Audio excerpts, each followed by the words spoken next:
ડભોઈ પંથકમાં કુદરતનો પ્રકોપ, ભર ઉનાળે ચોમાસા જેવો માહોલ, ખેડૂતોના જીવ તાળવે ચોંટ્યા. ડભોઈ સમગ્ર રાજ્યમાં જ્યારે ગરમીનો પારો ધીમે ધીમે વધી રહ્યો છે, ત્યારે ડભોઈ શહેર અને તાલુકામાં વહેલી સવારથી વાતાવરણમાં આવેલા ઓચિંતા પલટાએ સૌને આશ્ચર્યમાં મૂકી દીધા છે.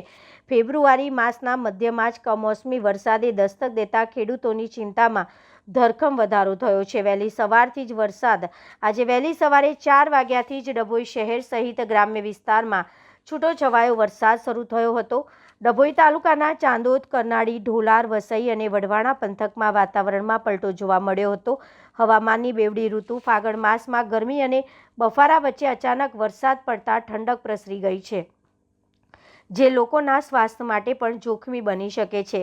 ખેતીના પાક પર જોખમ. હવામાન વિભાગની આગાહી વચ્ચે આવેલા આ માવઠાએ જગતના તાતની ઊંઘ હરામ કરી દીધી છે.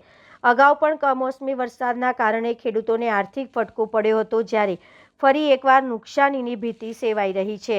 નુકસાનની શક્યતા ધરાવતા મુખ્ય પાકોમાં રવિ પાક ઘઉં, ડાંગર, મકાઈ અને દિવેલા, રોકડીયો પાક કપાસ, શાકભાજી, વિવિધ પ્રકારના શાકભાજીના પાકમાં મોટા પાયે નુકસાન થવાની શક્યતા. ભર ઉનાળે સર્જાયેલા આ વર્ષા ઋતુ જેવા માહોલના કારણે ખેડૂતોમાં ભારે ચિંતાનું મોજું ફરી વળ્યું છે. તૈયાર થવા આવેલા પાક પર પાણી ફરી વળતા ખેડૂતો હવે સરકાર પાસે આશાભરી નજરે જોઈ રહ્યા છે.